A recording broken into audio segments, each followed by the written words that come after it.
Muy buenos días, buenas tardes a toda la audiencia. Volvimos a grabar un programa más de Desde la Butaca, y aquí nos encontramos en el domicilio de Diane Denoir, que es una artista inspiradora, después le vamos a decir por qué, pero ella es hija de inmigrantes austríacos. Nos vinimos hasta aquí, hasta el domicilio, porque también fue amiga de Mario Benedetti. Y el 9 de marzo del año pasado fue mencionada ciudadana ilustre por la Intendencia Municipal de Montevideo. Cantó con acompañamiento de guitarra de Eduardo Mateo, de Roberto Galetti en batería y de Antonio Lagarde en el bajo. También estuvo en esos famosos shows que estábamos justamente comentando en Discodromo. Fue inspiradora de Eduardo Mateo. Hay mucha cosa como para poder presentarla a ella, pero primero que nada le vamos a dar la bienvenida y luego vamos a tener un intercambio muy ameno, así que nada, espero que disfruten de esta entrevista, y primero que nada le vamos a dar aquí la bienvenida a Diane, y gracias por recibirnos en tu casa, hermosa. Bienvenidos. Bueno, se te puede hacer una entrevista desde varios, de un espectro muy amplio, que en este sentido puede ser desde tu trayectoria como cantante, como música, pero también como amiga de Eduardo Mateo, pero también como amiga de Mario Benedetti. Tenés muchos exilios. También podríamos abocar la entrevista desde esa perspectiva. ¿Qué te dejaron los exilios, justamente? Porque a veces, como lo dice Arturo Fleitas, que justamente estábamos haciendo referencia a él, uno en los exilios también aprende. Entonces, absolutamente. Los exilios son duros de entender, porque es algo imprevisto que te corta la vida de golpe. Pero también es un enriquecimiento, sobre todo si haces como yo hice en mi segundo exilio, que fue en Venezuela, de estar en un país muy rico culturalmente, étnicamente, musicalmente. Entonces, bueno, hay mucho para aprender, y creo que eso enriquece mucho y te da otra perspectiva del mundo y también de la visión política que tenés.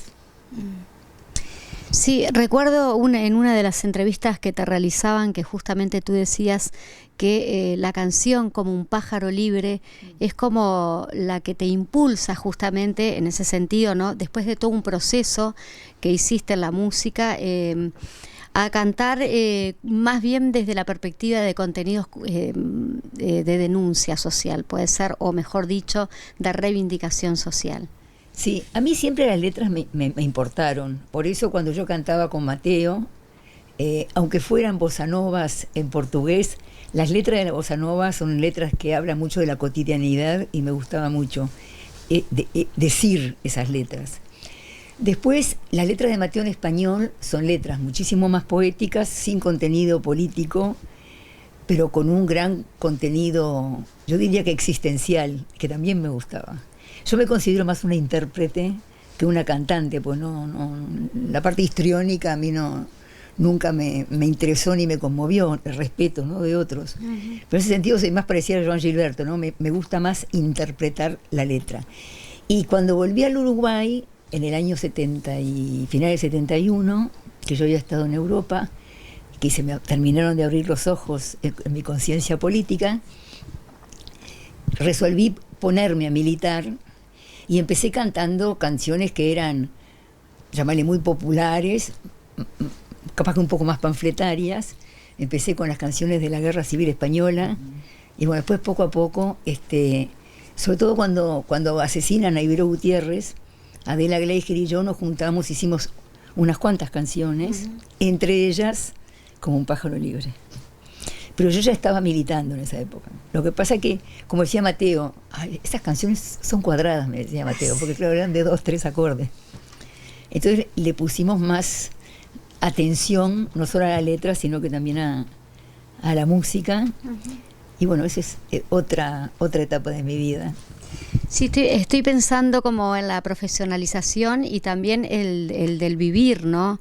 De lo que uno hace cuando justamente es desde el arte que uno se manifiesta, ¿no? Que tú lo comentabas inclusive en estos programas de televisión, fue como cuando realmente pudiste de repente vivir de lo que hacías.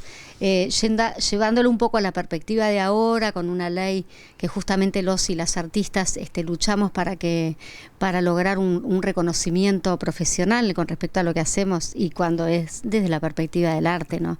No sé qué te lleva a reflexionar eso. Mira, es increíble, pero ha habido una marcha atrás terrible, porque en las épocas que yo empecé a cantar, yo empecé en los conciertos beat en el Teatro Solís, pero a partir del tercer concierto beat empezamos a hacer programas en televisión, antes que Discodromo, que se llamaba en Canal 5, que era La Gente, que era un panel de discusión política con Augusto Bonardo.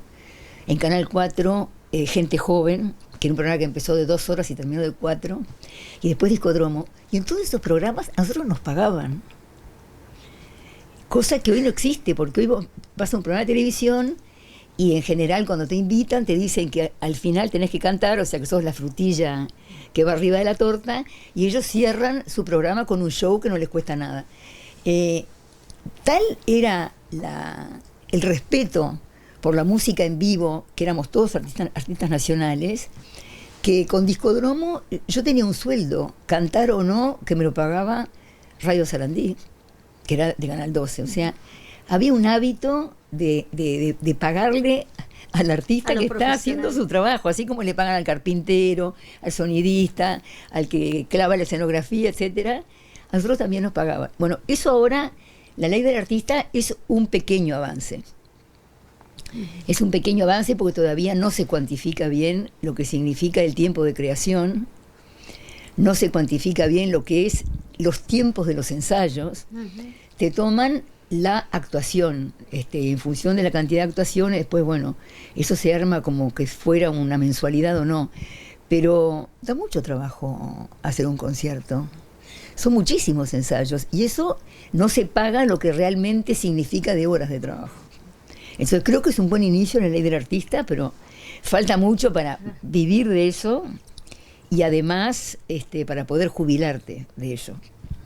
Claro, porque en realidad la ley no es retroactiva, entonces quizás se puedan jubilar los jóvenes que comiencen ahora, justamente. Sí, pero igual tendríamos que mejorarla, porque como te digo, muchos aspectos que no están cuantificados. Estuve investigando un poquito y en realidad no tenés muchos discos, pero a propósito, porque vos decís, canto lo que quiero, sí. Y no me gusta ser como muy comercial en lo que... También en el exilio se me fueron las ganas de cantar, que esa es otra cosa, ¿no? Que cuando yo estaba en Venezuela, Ali Primera, que tenía un sello de discos, que era una cooperativa, me ofreció para grabar y cantar, y yo en ese momento no quise.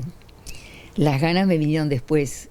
Y es cierto que yo canto... Bueno, hay gente que cuando está triste escribe mejor poesía o canta mejor. Bueno, no es mi caso. Yo tengo que juntar ciertas energías para poder expresarme y decirle al otro lo que quiero interpretar. Es muy personal esto. Y yo durante el exilio no tuve ganas de cantar. ¿Quién se llevó tus mejores canciones? ¿O quién se lleva tus mejores canciones en este caso? ¿En qué sentido? Cuando estás contenta, cantás. Bueno. ¿Qué es lo que te da alegría y a quién te dedicas justamente eso? Lo mejor que te pasa es el vivo con la gente, ¿no? Los conciertos en vivo te dan una devolución en el momento y te da un silencio, más allá de los aplausos, que dice mucho.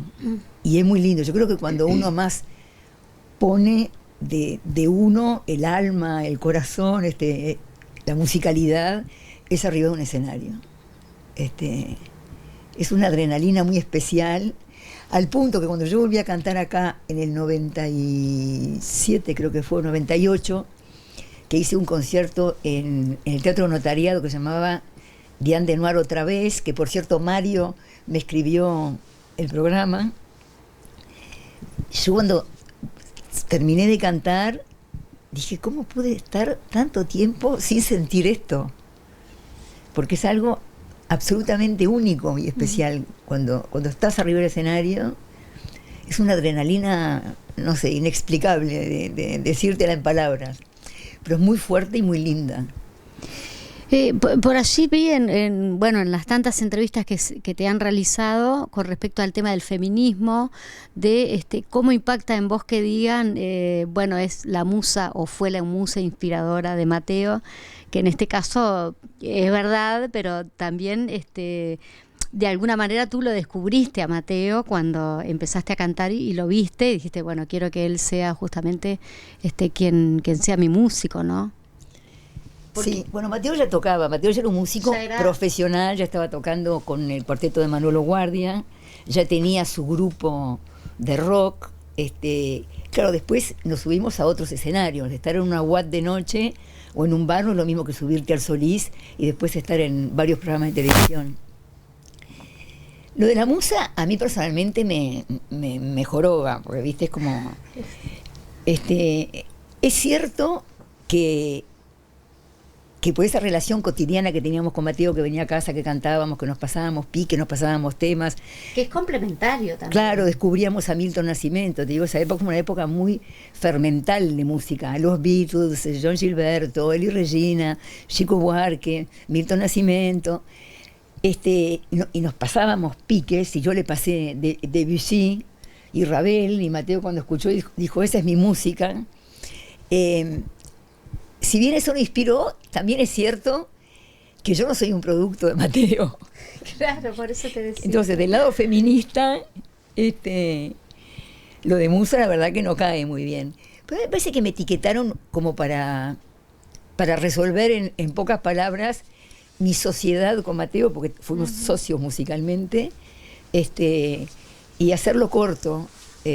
Para explicar un poco mi vínculo con él, ¿no? Entonces me encajaron en la etiqueta de musa, ¿qué voy a hacer? Quedé clavada, pero también cuando te dicen de repente, que esa me molesta horrible, no sé qué, una leyenda, ¿viste? ¿Qué quiere decir leyenda? Claro, es ¿no? como, me siento como si no es con un monumento con la paloma acá arriba, ¿no? Es horrible eso, es como una cosa muerta. Sí, por eso, sí. Claro, me quedé pensando. Con respecto a Mario Benedetti, me interesa eso de que justamente Mario Benedetti en vida, se ve que él ya se proyectaba, ¿no?, a que existiera una fundación. Él la creó. Él la creó y te designa justamente. No solo eso es muy importante. Sí, no solo a ti, bueno, en este caso estamos, pero me parece que es muy importante que justamente la persona sea quien por alguna razón piense que tú tenés que estar en ese lugar, en ese lugar de importancia también política. Sí, yo fui compañera de militancia de Mario, ¿no? Mario en vida, inteligentemente y meticulosamente, porque Mario era inteligente y meticuloso, cuidadoso y detallista, creó la fundación, creó los estatutos, hizo una lista de quienes quería que integráramos la fundación. Estaba Silvia Lagos, que fue la primera presidenta, estaba Biglietti, Galeano, Ricardo Elena, Guillermo Chiflet, que digamos, éramos los más cercanos, ¿no? Bueno, después entró Ricardo Casas, Hortensia Campanella, Washington, Carrasco, pero yo lo que pasa es que tengo una relación de mucha data con Mario. De los que estamos en la fundación, te diría vivos, porque lamentablemente Daniel y Galeano y Chiflet fallecieron, Silvia renunció, Silvia Lago, y Ricardo Elena también renunció, pero ya grandes, ¿no? De 80 y pico de años. De los que estamos, yo soy la que tiene la relación más larga con Mario, que además, que aparte de esa militancia política conjunta que tuvimos, cercana, sucedió que compartimos exilio en Buenos Aires durante 2 años y Mario vivía a 8 cuadras de mi casa. Entonces nos veíamos todos los días. Y eso creó una fraternidad y consolidó exilio, con Mario y con Luz, ¿no? También con la señora. Y eso perduró hasta que falleció Luz y falleció Mario. Fíjate que Luz estaba con Alzheimer y a mí me reconocía. O sea, hay un sentimiento muy fuerte, ¿no? De esos que no se rompen con nada. Ni con el siquiera Alzheimer. Sí. Ni con el Alzheimer, es muy fuerte. Ahora lo hablábamos antes de salir ¿cómo es a la entrevista? De los varios exilios, ¿no? De exiliado de un lugar a otro, y las enseñanzas que de repente eso te deja. Estuviste en Ecuador, estuviste en Venezuela, estuviste también en Francia. Pues sí. Francia me fui antes, yo en Francia me fui a finales de 68. ¿Qué fuiste a descubrir allá, Francia? Entre otras cosas fui a cantar porque me ofrecieron ir a cantar y después me arrepentí porque me ofrecían que me cortara el pelo, que no hablara francés, o sea que fuera exótica. Era como que era del tercer mundo, de la América de allá. Y no te vayas a parecer a una francesa. No, y yo hablo francés igual o mejor que español porque fui a un colegio francés. Es verdad. Es más, redacto mejor en francés que en español. No tengo acento cuando hablo francés, pero no, querían que yo fuera como exótica. Y entonces como, yo veía que estaban como medio, me querían manufacturar tipo producto, resolví no acepté cantar y me fui a Ginebra, Suiza, y ahí estudié ecología urbana. En aquella época empezaba, ¿no? El Darno decía, la palabra ecología yo la aprendí con Diane Denois, no tenía la menor idea de lo que quería decir. Sí, ahora todo el mundo sabe, pero... Menos mal, a ver si además de saber toman conciencia y cuidamos el medio ambiente de verdad, que se habla mucho y se cuida poco. Así como fui a Francia, no, mi primer exilio es en Argentina, justamente después de la dictadura, que acá fue en junio del 73 y yo me fui el 29 de abril del 74, exactamente, que me fui por una semana porque creíamos que no iba a durar. Y a la semana Mario me pidió por favor que me quedara. Mario ya estaba en Buenos Aires, Mario fue a Argentina en noviembre del 73, se quedó. Y yo a la semana me quería volver y Mario me dijo, te pido por favor que te quedes una semana más. Y gracias a Mario no terminé en el 300K porque a los 10 días me fueron a buscar. Y ahí estuve en Argentina 3 años, que fueron los 3 peores años de mi vida, porque era Perón, y ya después empezaron las 3A, Isabelita y Videla, así que los peores 3 años de mi vida. Y de ahí me fui queriendo ir a Venezuela, que era una de las pocas 3 democracias que habían en América Latina. Me fui primero a Perú, me quedé clavada en Perú porque la visa para Venezuela no salía, me quedé clavada casi 3 meses, por suerte, en casa de mi querido amigo Walter Tournier, que me dio asilo, y de ahí me fui a Ecuador para llegar a Venezuela y aproveché para cantar porque me estaba quedando sin plata y que nadie sabía que íbamos a quedarnos anclados tanto tiempo en tantos lados. Y Manuel Capela me recomendó los nombres que estás diciendo. Porque Manuel estaba en Perú. Bueno, en Perú pasaban cosas graciosas. Yo me fui, como no nos salía la visa, me fui a recorrer Perú, me metí en la selva, fui hasta Machu Picchu, de Machu Picchu me bajé el río Echerate, me bajé el río hasta Puerto Maldonado, estuve metiéndome con comunidades indígenas, pero a la vuelta, yo en cada lugar que paraba el tren, que eran no necesariamente estaciones a veces, te venden por la ventana cosas, y yo comía todo, porque a mí siempre me interesó la gastronomía de otros lados, me interesa este pueblo, lo que come, por qué lo come, es la mejor manera de entenderlo, ¿no? Y de aprender. La cultura de un país. Claro, y yo no sabía la mala sanidad que tenían ciertos alimentos, como por ejemplo los anticuchos, que están hechos de corazón. Como total que nada, volví a Lima amarilla, pero amarilla fluorescente, que el blanco de los ojos era amarillo fluorescente. Y entonces era muy gracioso porque yo estaba así que no podía más, por supuesto, y me hacían revisiones médicas en el hospital de Lima, pero tenía que estar quieta. Entonces venía Manuel Capela, Alberto Curiel y Leonilda González, la grabadora, a jugar al truco conmigo.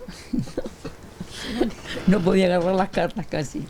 Y en una de esas, antes de irme a Perú, a Ecuador, Manuel me presentó en una radio de Lima también para recuperar unos mangos, canté, me fue bien, y me dijo, mira, en Quito anda a ver a Rodrigo y el hermano que tienen un boliche que se llama Jatari Tambo, y a ver si podés cantar ahí. Bueno, y fui, me fue muy bien, hice 3 shows al final en vez de 1, y en uno de esos 3 había un productor de Canal 8 que se llamaba Polo Barriga, que le gustó cómo cantaba y me ofreció hacer un especial en televisión.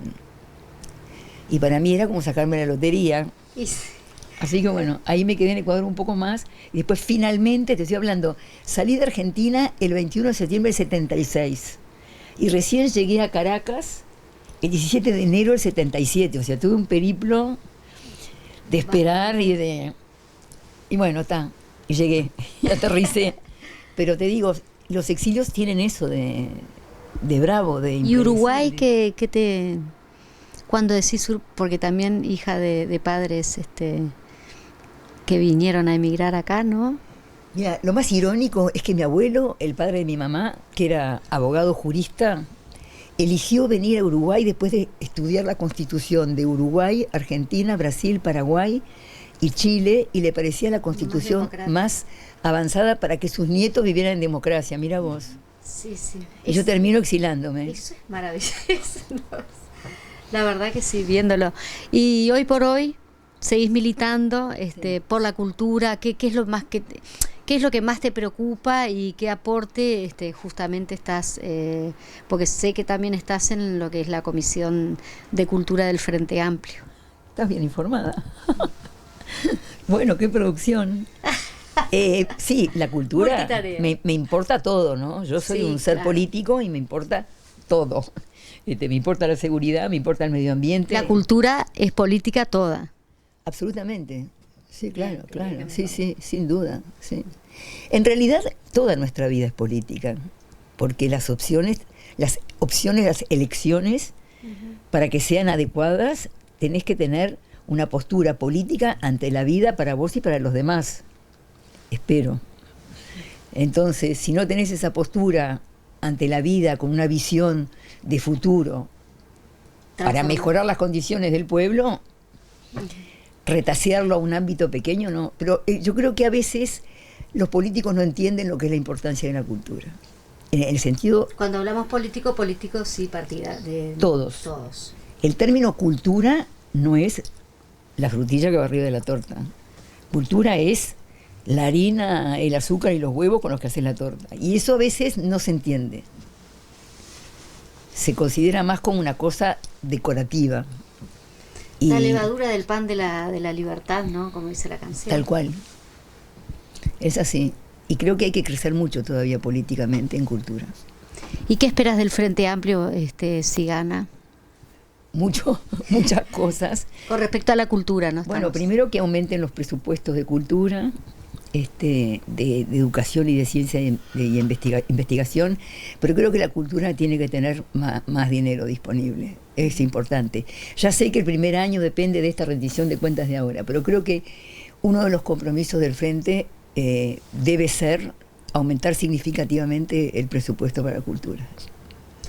Muchísimas gracias. No sé si tenés algo, obviamente que seguiríamos aquí en el living, estamos re cómodos, seguiríamos perfectamente, pero te agradecemos mucho estas palabras, todos los nombres que nos has brindado y también que nos hayas abierto la casa las puertas de tu casa.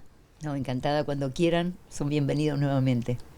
Bueno, y a ustedes los invitamos a ver este programa Desde la Butaca, y después les diremos más sorpresas que se vienen por allí. Muchas gracias.